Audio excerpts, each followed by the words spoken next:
Garret Miller, welcome to the show. Happy to be here, man. Thanks for having me. We just did a breathwork, and you mentioned that breathwork came into your life in an interesting time. Did breathwork help you? Absolutely. 100%. I feel like during the height of my anxiety, breath work was probably the most important thing that I incorporated every single morning, maybe in the middle of the day, depending on how I was feeling. And actually, the breath work that we just did was the exact breath work that I did every single morning, Wim Hof. And he was a lifesaver, honestly, during that time that I was going through. A lot of people don't know too much about the anxiety that I had. I don't really talk too much about it, nor have I really opened up about what I was going through and how, I guess, severe it got. But it was at a point where, I didn't want to leave my apartment for the longest time. I mean, like, there was times that I just felt heart just pounding, palpitations kind of set me in some spirals where it was like I felt like I needed to go in like a bath, sit in the bath and try to breathe and relax just to calm my heart rate down. And at the time, I think I had an Apple Watch, constantly would check the heart rate, see what that was at. If it was high, anxiety would spiral even more. And then breathwork came into my life. Wim Hof, I learned a lot about him and how he's been able to alter, anxiety and panic through breath. And ultimately, I started doing it, and it was a huge game changer for me. Mm. When you go back to those times, was there a thing in reflection that was the catalyst to the anxiety? Was there a thing that you feel like built up over time in your life that made you feel anxious? I think a few different things combined all into one. One being, I was on a reality show, and reality is one of those things where you don't get prepared for it. You kind of get thrown into it. And as the years went on of doing it, the more anxiety kind of built up because I was put in a lot of high stress environment situations, being around people, getting in arguments, whether it's fake or real, you don't really ever know. So you wake up that morning and you know that you got to go film, and you don't know what's going to happen. You don't know what producers are going to try to, make something, nothing into something. And that can create a lot of different anxieties and panic. And, then I caught myself. At the time, I lived across from a brewery. I'd go across the street, have a beer with the guys, and that kind of slowly, I feel like, kind of became more of a regular thing. And that wasn't me. And I felt like I was starting to get a little bit lost. I started doing things that I feel weren't necessarily true to who I am and like what I believe in. And that was a telltale sign for me that something's wrong here. And I think a lot of that kind of stemmed into one big breaking point. And I remember to this day, there was a day that the anxiety was so bad, I ended up getting palpitations, which I never had those in my life. And that's where you can feel an extra beat in your heart, but you can actually feel it not only in your chest, but in your throat and in your mouth. And it feels like you can almost feel the heart skip. And it is a really awful feeling. I don't ever recommend it to anybody. So do your breath work. But when that happened, I was just like, this is something's wrong here. This is something's telling me that I got to make a change. And ultimately that's kind of what I did. I started doing a lot of different things that I know I needed to do, such as breath work, getting back in the routine of exercising, cutting out alcohol, limiting myself from going out. I think even at the time, to be honest, I was even, smoking weed. I was doing all that. And I think a lot of that just kind of tied into the anxiety. It wasn't helping it. It was more of fueling the fire. Yeah. Would you say the reality TV is not really reality, and it maybe can make it harder for you when you're outside of that? Maybe there's like an added pressure that you felt because maybe they're, and this is all assumptive, but perhaps they're making you look a certain way that you're not. And so then people are liking you for someone that you're not, potentially. And then there's maybe like an isolation you feel.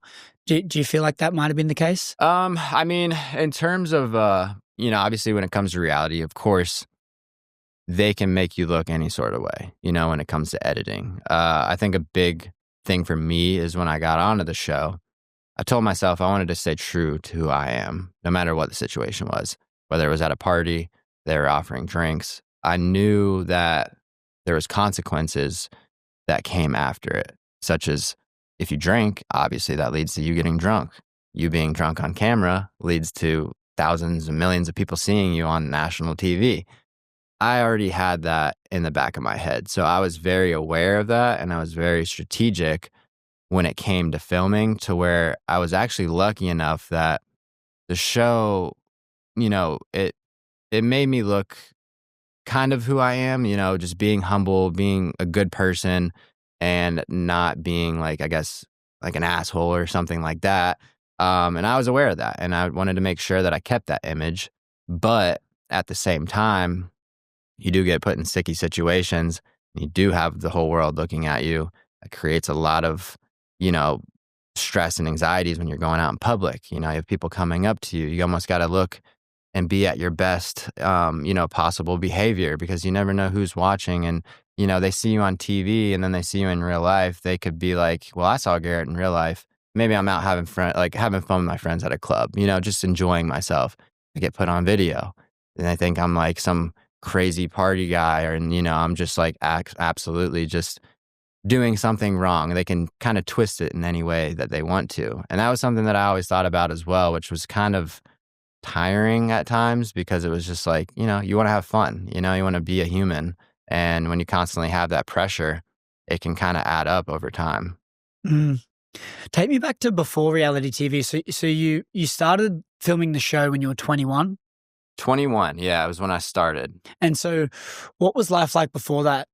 Teenage years, growing up, and take me back to your childhood before kind of getting thrown into the spotlight. Yeah, sports were kind of the bread and butter in my life. Football and baseball, particularly, those are the two that I played and really succeeded and did well in. Childhood was great. I had tons of amazing friends that I'm still best friends with to today. I still see them, still talk to them. Had a great childhood growing up with all of them. Sports was huge. Unfortunately for me, sports created injuries. I had a lot of injuries, that I had to deal with, what ultimately kind of built me to the person that I am today.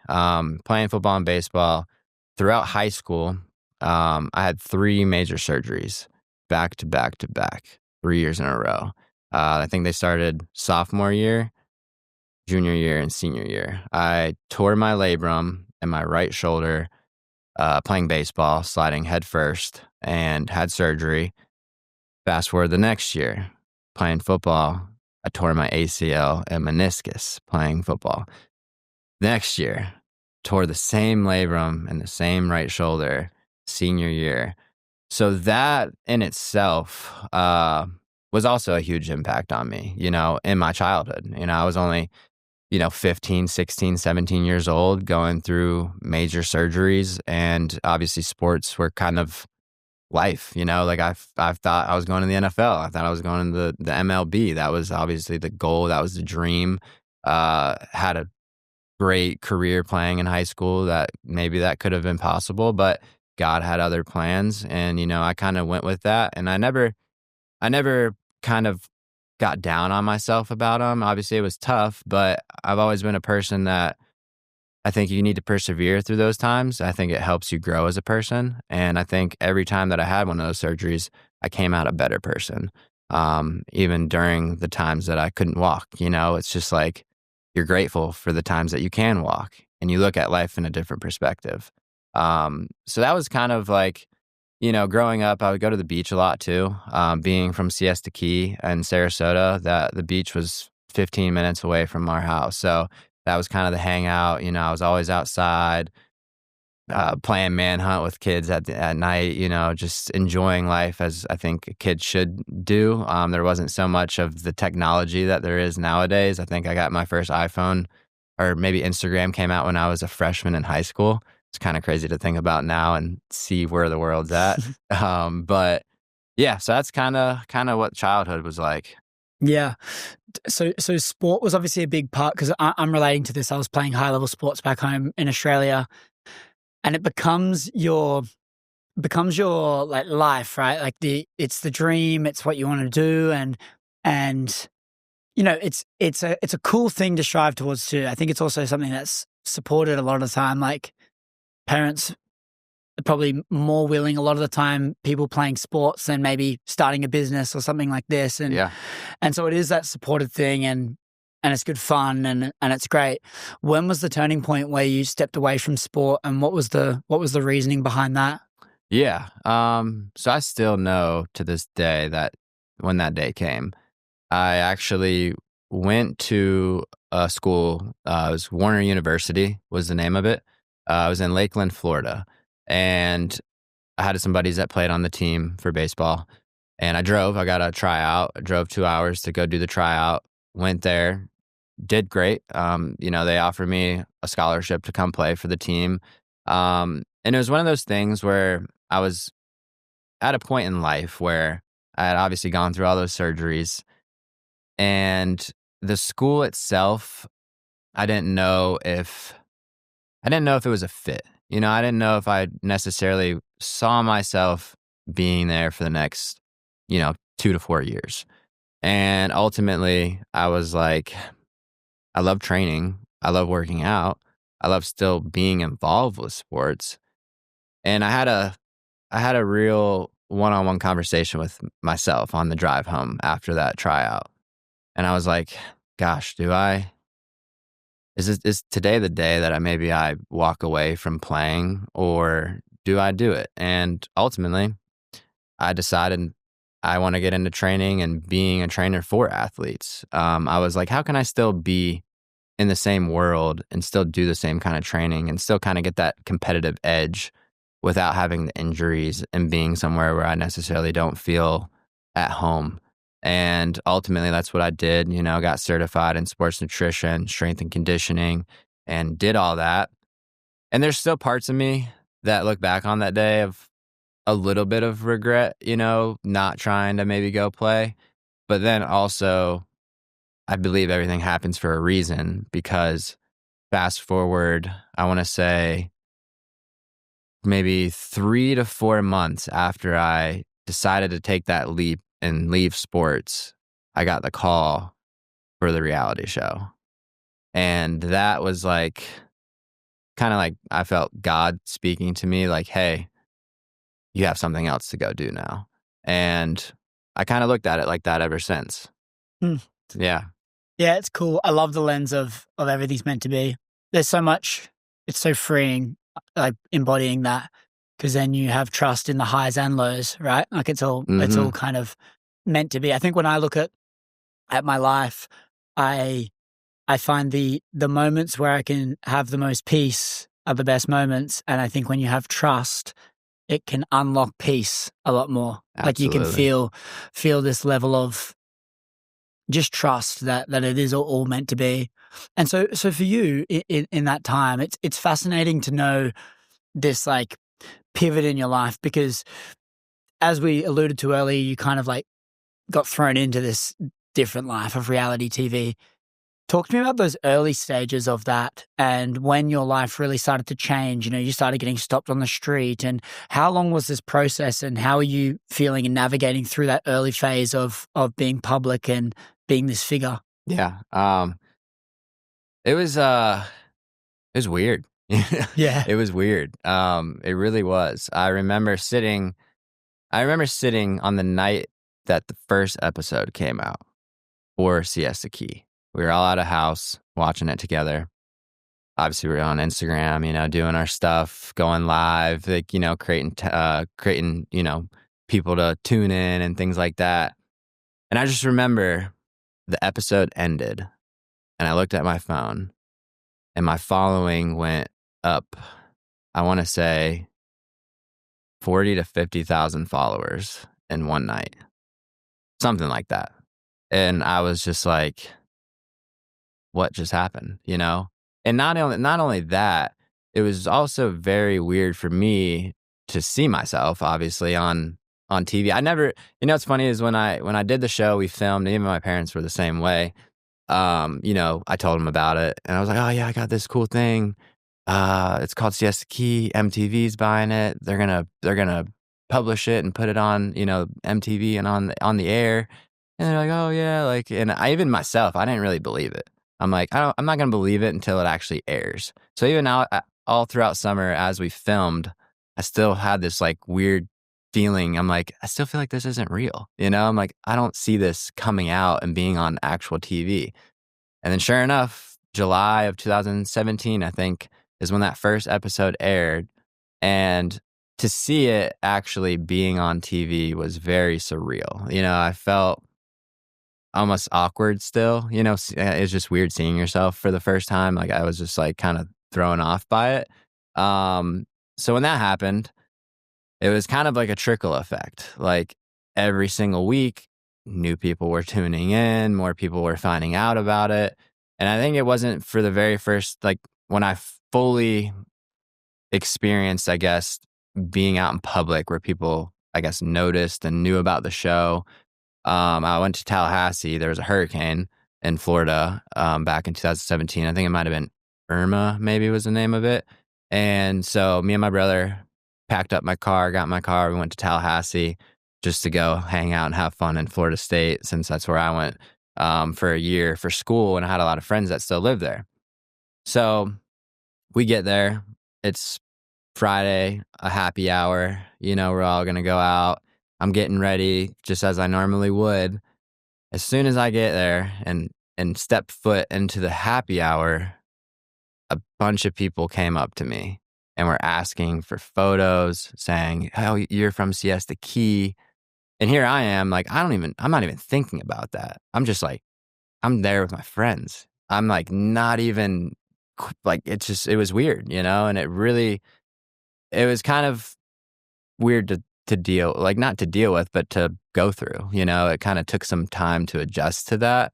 And for the most part, I love people. I love talking to people. So I talk to everybody that comes up to me, and it's always cool to hear.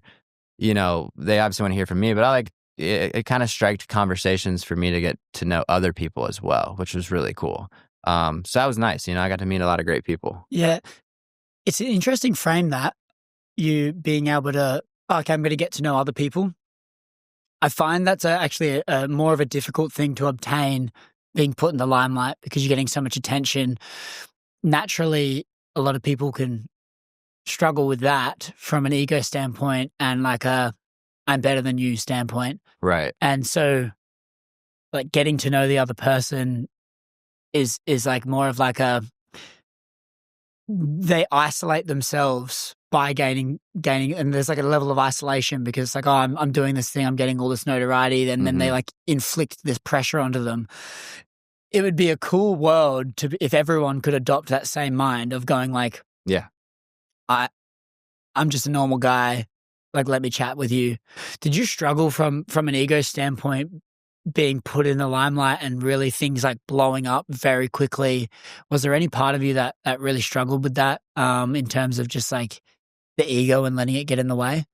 For the most part, no, which I'm very grateful for. I was always more giving, like, I've always been a person that gives. And I always look at and put myself in, if I was in somebody else's shoe, like, I like giving people the time of the day. Like, I don't like to just rub my shoulder off and be like, "Oh yeah, nice to meet you." Like, and also I thought about people invest their time into watching the show that I was on. So I'm like, they're taking time out of their day to watch that, and ultimately they're fans, which is crazy to say. And I remember when I would be out, people would always say the one thing that I just never got on board with. And I'm sure people, like you said, had egos and they embraced that stuff. But when I would be out and people knew who I was or anything like that, they'd be like, "Oh, he's Garret, he's a celebrity."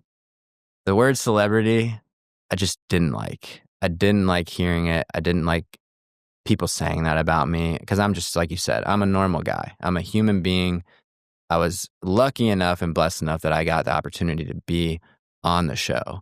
And I'm forever grateful for that. And I think it's amazing. But I'm also a human, and I'm just like everybody else, And I always told that to myself. Like, I'm no better than you. Probably have crazy cool things that you can do that I can't do. And I just never liked that word, it wasn't for me. Like, it wasn't me. W Where did the anxiety stem from then? Because if you think one of the main things was the show itself, but then you didn't have that ego and pressure and you didn't have that extreme feeling as much from that. What aspect of the show brought the anxiety and what was the pressure built up from? I think a lot of it came from on-set situations. So, ultimately, I was on the show, and I did have relationships on the show as well. And so you get put in situations where, you get in arguments with that person, or they try to have another person come in and manipulate the relationship that you're in.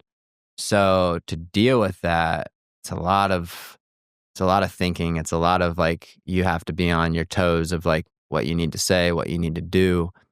And I think over time, it just kind of got worse and worse. Like, just going through situations where you're getting like backstabbed, or, you're getting put in high tense, verbal situations where you're just like, is this real?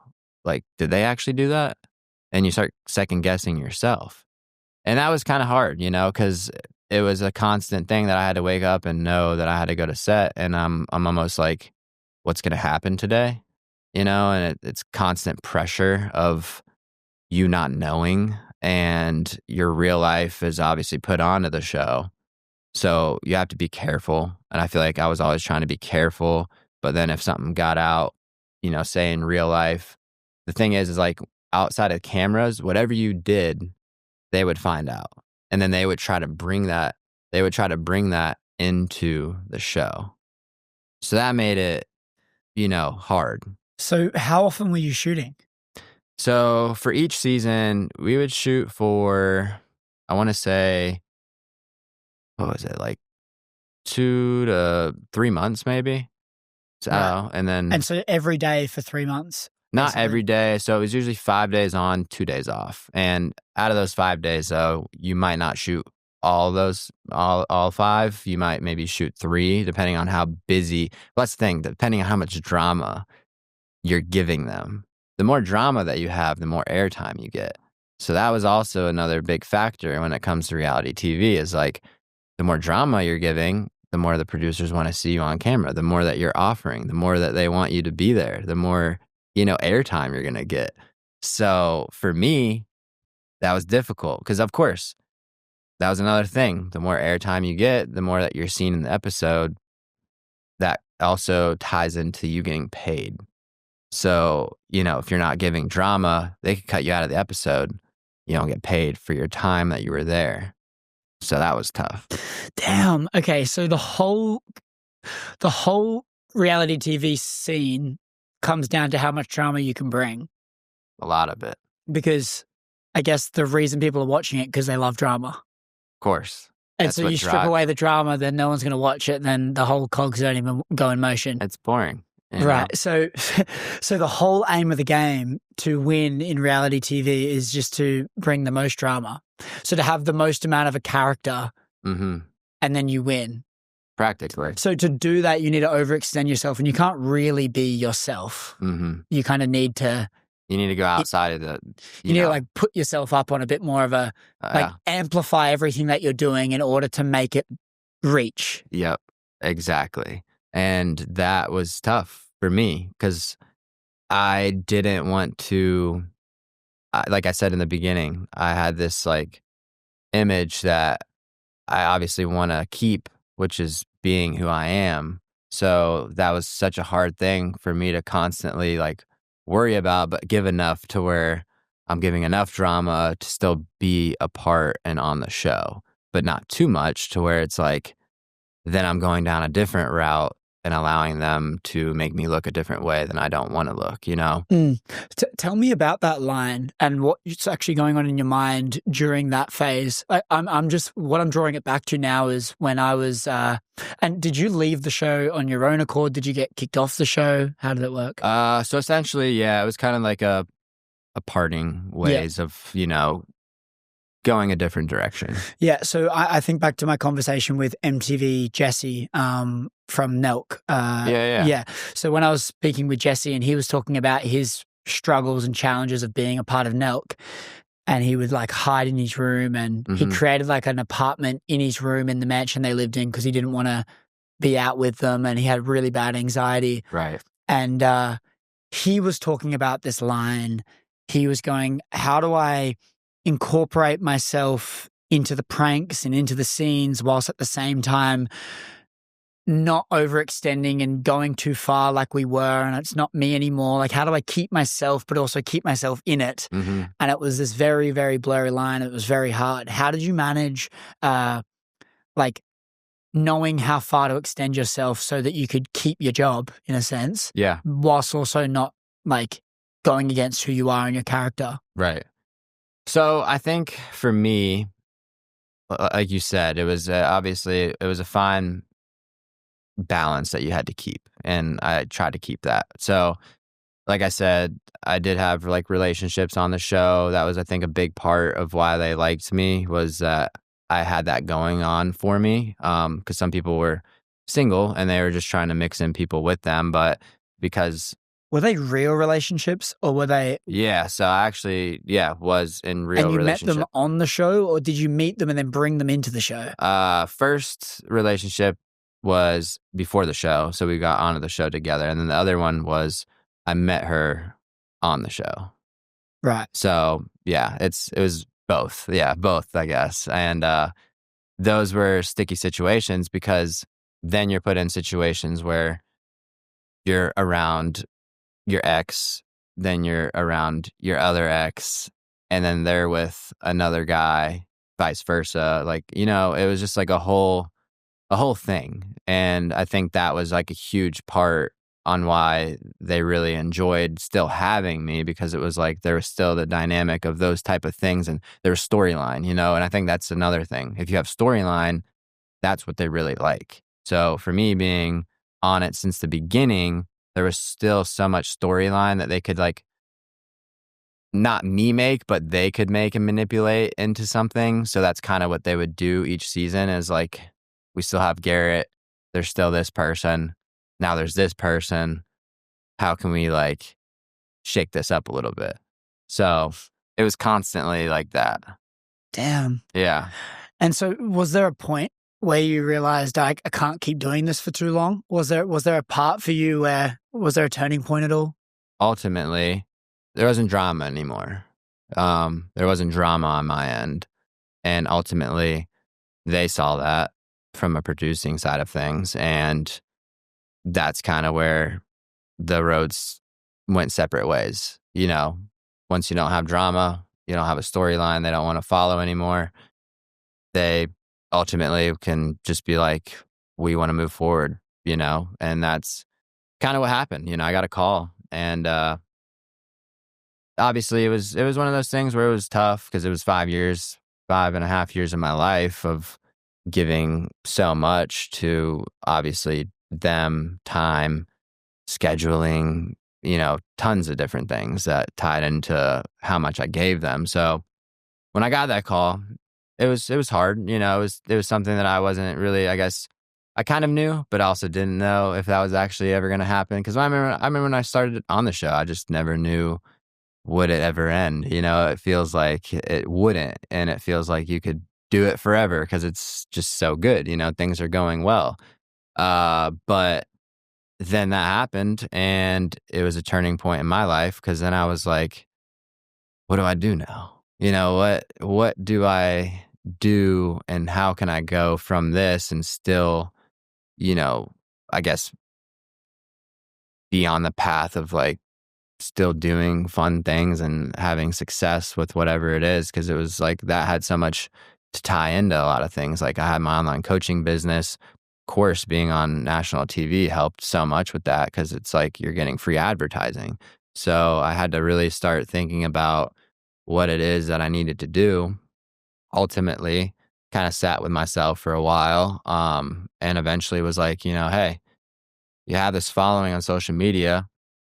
You built up a great, you know, uh, you built up a great following that people want to see your life. They love you for your fitness stuff. So I'm like, I could still, take that and make something of it. And I still have my online coaching business to this day. It's on the App Store, still helping people worldwide, and that's been successful for the last 7 years or so now. So that's been amazing to see grow. And as well as obviously the social media stepping into more of like, content creation. And I think once I left that, I really dove deep 100% into content creation. Mm. And that was really cool to see, like, how that could keep elevating your presence and, showcasing inspirational and informative stuff to people. And, I love being able to make stuff that I can share with people and they feel good watching it, or maybe it's helpful for whatever they're going through. I think that's where I really like to try to make my content is how can I make this helpful for somebody? Mm. Of course there's the fun stuff that you make, but ultimately it's nice to hear maybe you change someone's life through like my injuries when I make videos on my comeback or how I dealt with just the challenges that brought. And I have had people come up and say like, hey man, that inspired me. And that I really like that hits right here super hard because I'm like, wow, that's crazy. Like you watched it and you felt that. Like that I don't think about that necessarily until someone says it. So it's really heartwarming to hear that. Yeah, we were just chatting about it with Michael earlier, around how powerful impact is and the feeling you get from making an impact. How cool that feeling is over a lot of other feelings. Yeah. Like it trumps the money that you make, it trumps the fancy things that you have, the feeling of when someone like says that you've changed their life. Yeah, It's pretty powerful. it is. So you said you would film for 3 months of the year. Mm-hmm. And then you mentioned that the anxiety was coming from the stuff and the drama going on the show. Was the anxiety mainly in those 3 months, or was it a year-long thing and it kind of bled out into your life as a whole? And I guess the time frame, like how long did that extreme anxiety persist for? So it definitely. So when I was younger on the show, I didn't have much anxiety. I was just a young, naive kid. Yeah. I was kind of like, I didn't even know what anxiety was. I was just like, when someone said they had anxiety, I didn't know how to help them. I'm like, I don't know what that is.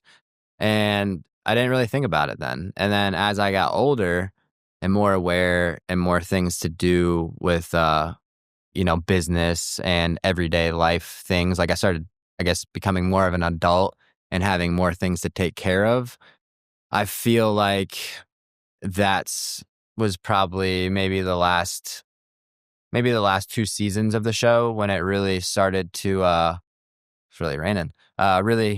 Really came into my life even outside of the show. Even when we were done filming, I still was having anxiety. I don't know if it was because I knew that I was still on the show and knew that obviously a new season would be coming up, and I was constantly thinking about being put in those situations, I guess, again. And that's obviously to say, like, the show wasn't always just all anxiety. It was fun, like we had great times and so many memories, and it was a blast.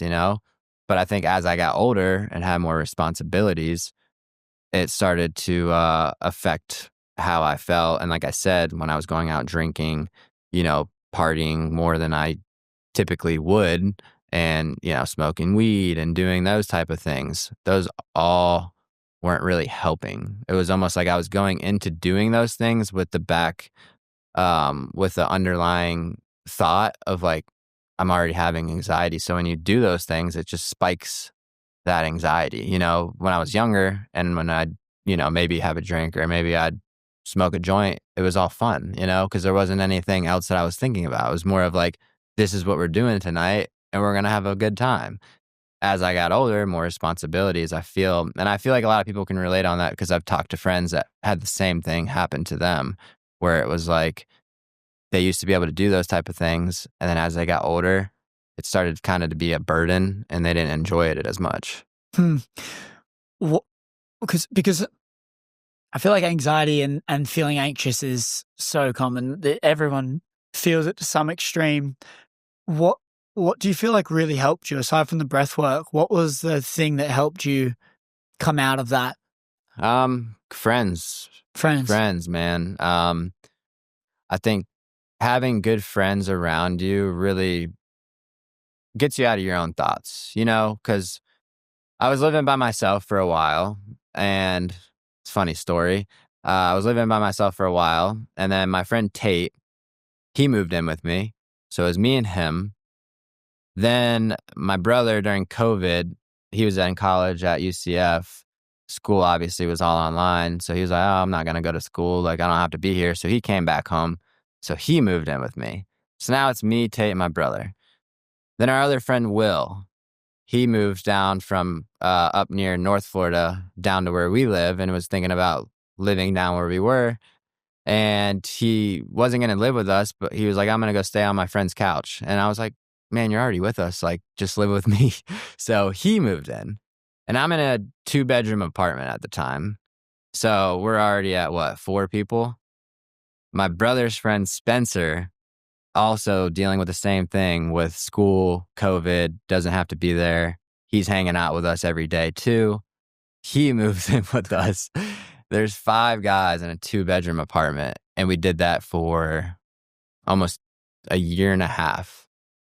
Maybe a year, but close to a year and a half. But in a weird way, it really helped though, because the moment that we would wake up, I started doing these workouts in the morning, high intense interval training, and we go to the field, and it would be me, them, more people found out about it. There'd be a big group coming out. And that really grounded me, that really kind of got me out of my thoughts. We made the workouts real hard. And I told myself, like, if I can get through this hard workout, like, why am I sitting in my apartment, getting in my head about something that doesn't even need to be a thing? There should be no anxiety, but that's just what the mind can do. And that's what anxiety and anxiousness and all those things can do. If like you sit on it, it's obviously going to get worse. So having them around was a huge help. Just being present with them, doing things with them. The breath work obviously was still there. And, that's not to say though that the anxiety wasn't completely gone. I actually met a holistic doctor in a sauna, out of all places. I got to talking to him and he was like, oh man, you should come to my facility. So he introduced me. He's actually the person that originally did introduce me to Wim Hof. So this is kind of backtracking a little bit, but he introduced me to Wim Hof, ice therapy, also introduced me to the hyperbaric chamber. I was doing that twice a week. He also, another thing that he introduced me to, but it wasn't for me. I did it once. He prescribed me ketamine, nasal spray. And because a lot of people use that for anxiety and a lot of military that have PTSD. So I was like, sure, like I'll try it. So I get it, I try it, and I think I did too much for somebody who's never done that, and it was the worst 3 days of my life. 3 days? 3 days. I was not myself. Like, what happened? So I just didn't feel like I was there. It was weird. It was like this weird feeling. Like I remember coming back to my apartment, sitting with my friends, and they were talking, but I was asleep, but I was still listening to their conversations. It was like this out of body kind of feeling experience, which I don't like. I don't like being out of body. Like I like being present with how I feel. I like knowing my surroundings and being aware. So that first day I got back, I was dealing with that, just feeling very out of body. The next day I woke up still just felt super weird. And ultimately I hit up this guy on Instagram. I forgot his name now, but he had a big following. He had a TV channel where he would travel the world and he would meet very unique people throughout the world that did drugs. And ketamine was an episode that he touched base on and like went somewhere, did ketamine with somebody. So ultimately I was like, hey, I'm gonna hit up this guy on Instagram. Maybe he'll reply, maybe he'll have some things to tell me about like what I'm dealing with. And he actually did reply, told me, he asked me, how did I take it? How much did I take? Told him, he was like, you probably took more than what you should have, being your first time trying that. What you're dealing with right now is kind of like what they say is like a K-hole or something like that. And he's like, you'll probably come out of it in the next day or two. Just drink a lot of water, eat healthy, sweat, do all the detoxing that you can. So that's what I did. And ultimately, obviously, I got out of it. But because of the experience and how I felt, I was like, I'm never doing that again. And that actually, when that happened, was a huge turning point for me when it came to pharmaceuticals, even though that was prescribed. But that ultimately changed the trajectory of how I went about things in terms of health and recovery. That was almost 6 years ago now, maybe 5 years ago now, or maybe, 5. And I don't take Advil. I don't take anything anymore for the last 5 years. I'm like very holistic. Like a hypochondriac. I feel like now, like I'm very weary about like what I'm taking. Like I don't know. I cut out caffeine even. It's just like, it was a huge turning point. I was like, I just like being present with myself. Yeah. I'm fascinated to know these turning points and like, I look at your life and I go, okay, thrown into reality TV, things absolutely blow up. Your life changes from 21, living this fun life, get a little bit older, still doing the reality TV, but you've matured a bit and it doesn't feel right. So then you go through these anxiety problems and you're battling with your own thoughts and you're in your mind, and then you kind of get out the other side and, you're married and, I feel like there's like a lot more of a put together self in front of me right now. And I'm just fascinated to know the progression and how it gets to this. Is there any other key things in your life that you feel like has really helped you progress to where you are today? Yeah, I think, well, for one, definitely that, cutting out all the unnecessary things that just didn't need to be a part of my life, like even back when I was partying, I was prescribed Adderall. I have an Adderall, drinking a Bang, 300 milligrams of caffeine. You know what I mean? It's just like stimulants after stimulants. And like I said, I had a breaking point. I was like, this is just not me. And I haven't had any of that. And, I'm very much into just obviously fitness, health, wellness, whole organic foods, and I think one thing that's been helpful is obviously I love to travel now. That's one thing I feel like that was a big change for me. When I met Kenna, it was just like I didn't really travel much. And now we've been lucky enough to travel all over the US and Europe, which has been a huge like life opening experience for me to allow me to get out of my comfort zone. And I think the more that I've been able to get out of my comfort zone, the more it helps me get stronger to deal with like little anxiety that I was dealing with. Like, cause now I almost don't even have it anymore, like at all. It's almost completely gone. Of course, there's days that maybe you have a lot going on and you get a little stress here and there, but because of all the things that I went through, I've been able to learn so much on how to adapt and overcome those situations. And I feel like travel is a huge help when it comes to those type of things because you're not home, and home is like where you want to be when you have a panic or you have anxiety. It's like, oh man, I want to be in my cubicle and I want to be tucked away. Like, that's how I felt when I had my anxiety. So to travel and to get out of my own head and experience different culture and be in different places, I think has been such a huge help. And I've loved being able to do that. And just constantly I keep telling myself, like, what can I do to get out of my comfort zone at least once a week? Because I really truly feel that if you can do that, it'll help you build more growth of like your future self, like you just build so much more character. And I feel like that's so necessary. Like, of course, there's times where maybe you're going through anxiety and stress and you could just sit and fold. And I feel like at those times, it's like, you need to overcome it. You need to get past that.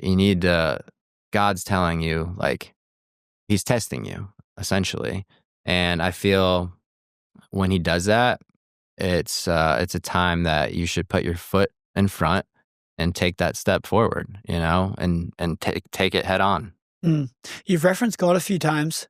What's your relationship with God, and how much of a role has that played in your life? And has it been there forever, or has it been introduced more recently? Tell me about your relationship with God.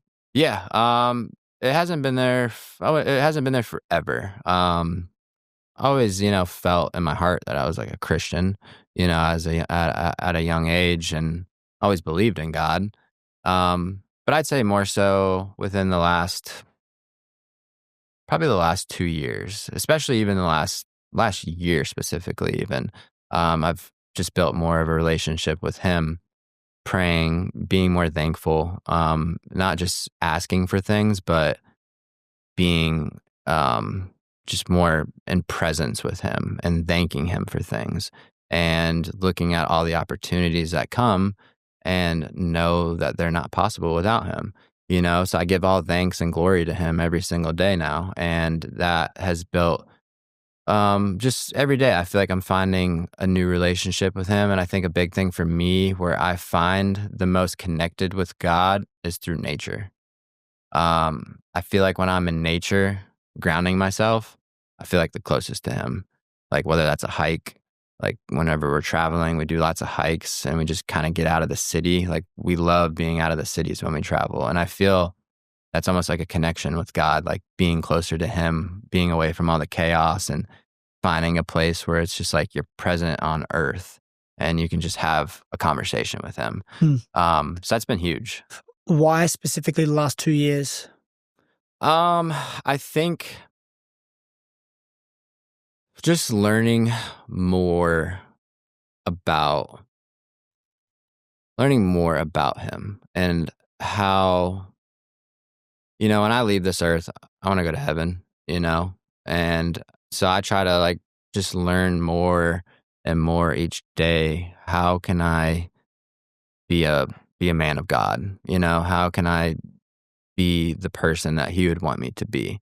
So I take that into consideration. I think about it every day. When I wake up, I'm like, what can I do today that would make Him proud, And I think that goes as the littlest things, like making your bed, being on time, showing up, And so I think a lot has to do with just constantly making sure that I'm doing my absolute best, and I'm following what He put me on this earth to do.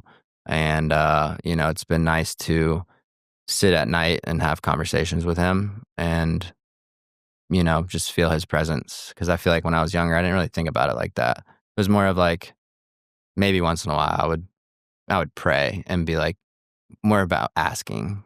And I really think it's more about, being thankful for what you've been given, even though we have problems, there's someone else is out there that has a worse problem. You know what I mean? So I think that's kind of where I am with all that. When you say in His presence, what does that look like? Definitely feeling kind of back when I was saying about being in nature, like I feel almost as if He's there. Like I feel like He's on that hike with me, getting away from the normal society things like the phone, the Instagram, all the things that come with technology. I think the more that I get disconnected, the more presence I have with God.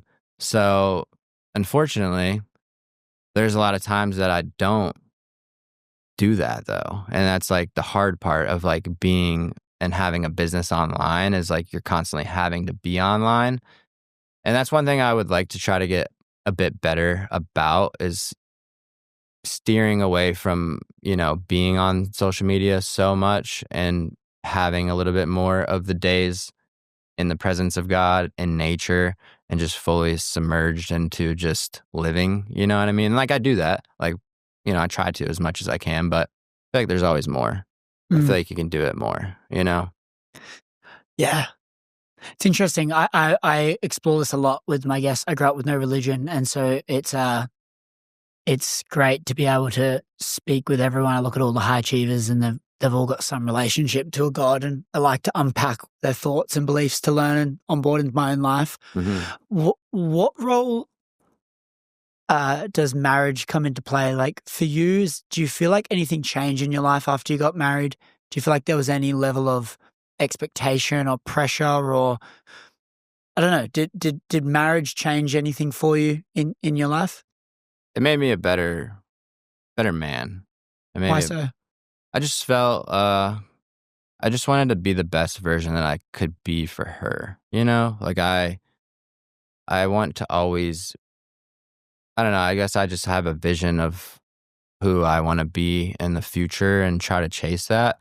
And, obviously when I got married, I was like, something shifted. I just felt like, I don't know, it was just like this feeling of I want to be and do the absolute best that I can that I can do because I have a person in my life now, and I love her, and I want to make sure that she knows that, and I want to do all the right things that I can to just be the human that I envision myself to be, and that's supportive, loving, caring, all those things. And I think that moment shifted when that happened. And, since that day, that's all I think about. Every day I wake up, it's a blessing. And it's what I strive to be is a better man every single day. Mm. See, what's powerful about this is knowing that when you get married, you feel this increased level of wanting to be a better man, wanting to be able to show up because now you're showing up for more than just you. Hmm. How can an unmarried man be able to see that, know that's going to be the case, and apply that into their life now and go, okay, well, maybe in order to attract the dream wife that's going to be the mother to my children, I need to show up as the man would be when I'm married to that dream wife now, and Absolutely. be the man and do all of the things, be respectful, be kind, be calm, be patient Hmm. now. Yeah, And I wonder how much life would change when you do that and how powerful that framing would be to be able to apply that regardless of what phase you are in your life. absolutely. That's a good point. And I think one thing that I've always, uh, you know, and my wife will say this too, is just I think you should believe it and be it, the version that you want in your current life to make it happen. Because if you're living it already, then you're just every day becoming closer to that version that you want to see and be. It's just about whether or not are you going to discipline yourself and do the necessary acts to be that person. If you want to meet your wife, you want to have that person, are you going out every night? Are you being around people that aren't allowing you to get on the path to meet that girl? Maybe going out and being at the club on Friday isn't the path that, you're going to meet your wife at. It's just something that you got to come to face with and be like, maybe I need to change this. Maybe this is not who I would be if I was married. Like, what would you do if you were married? Probably wouldn't be going to the club and the bar on a Friday night and just staying out to 3 o'clock. I mean, usually nothing happens good by that time. So I think if you can, like, that was a good point. I think for me, if you could, like, because there's still versions of myself that I still see.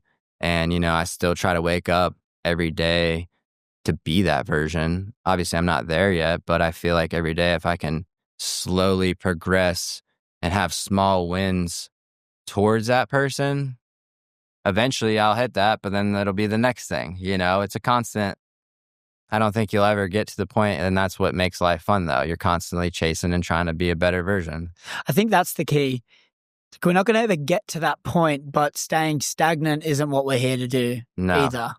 Like, we're not here to just be still and Mm-mm. not moving and going round in circles and doing cycles of life that we don't really want to live.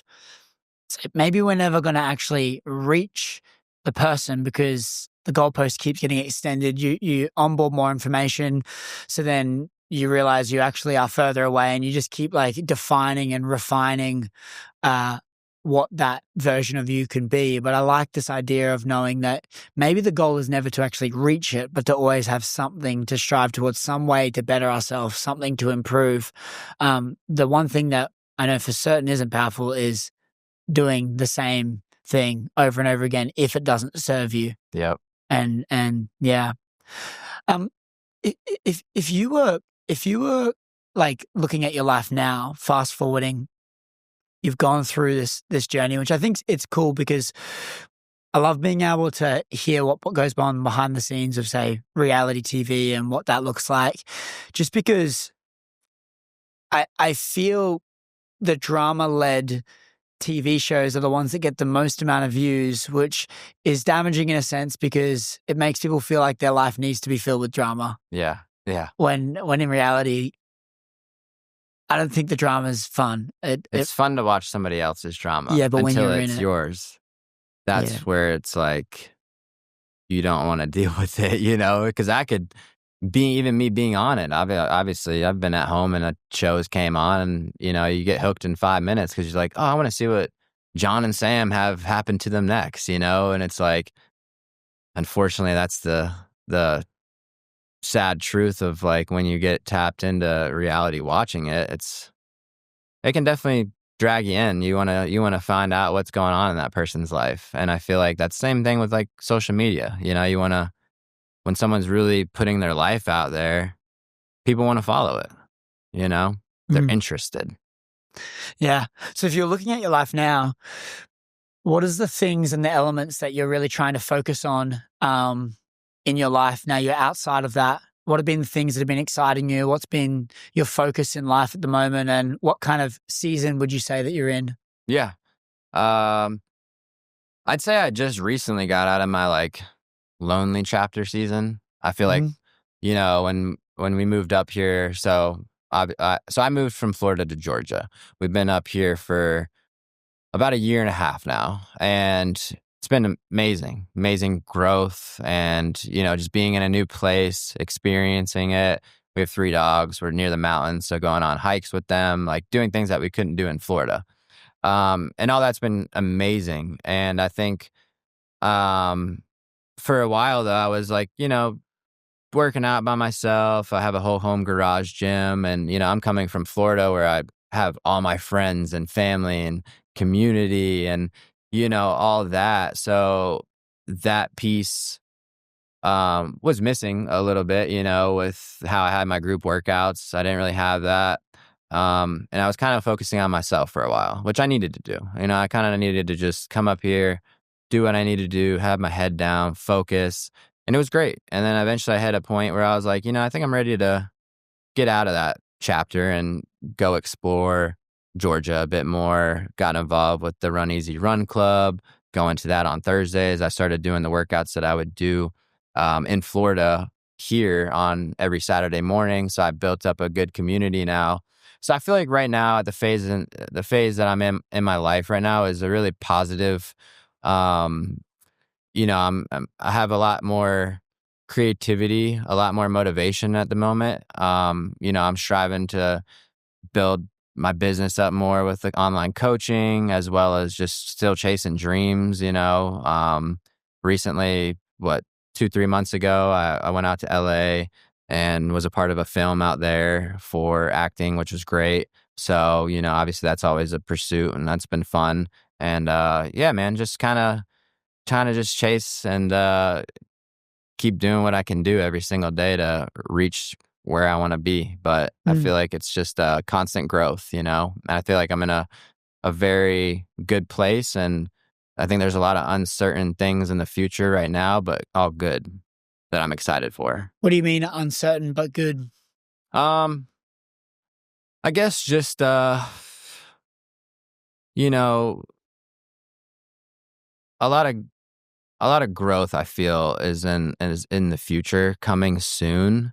Um, do I know what that is? Not necessarily yet, but I think it's just more of excitement. Like, I like to know that there's change. And I feel like back when I was younger, I didn't want any change.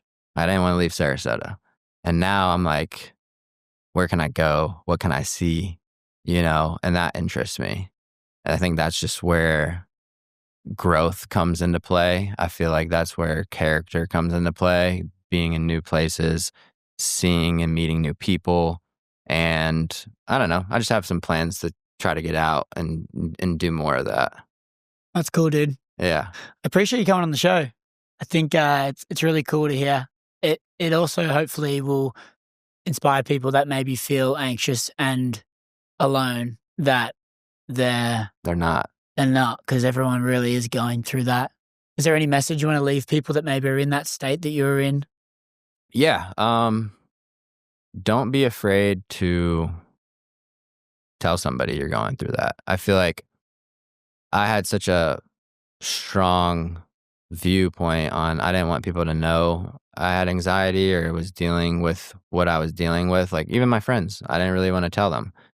And the moment that I told them was instantly when it got better because I knew I wasn't alone. I knew that I could tell them. I knew I could talk to them.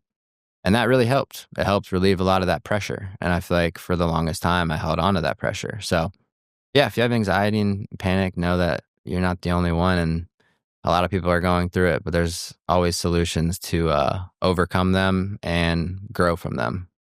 And I'm forever grateful for growing and going through them myself. So, Love it. yeah. Garret, thank you so much, brother. Appreciate your time.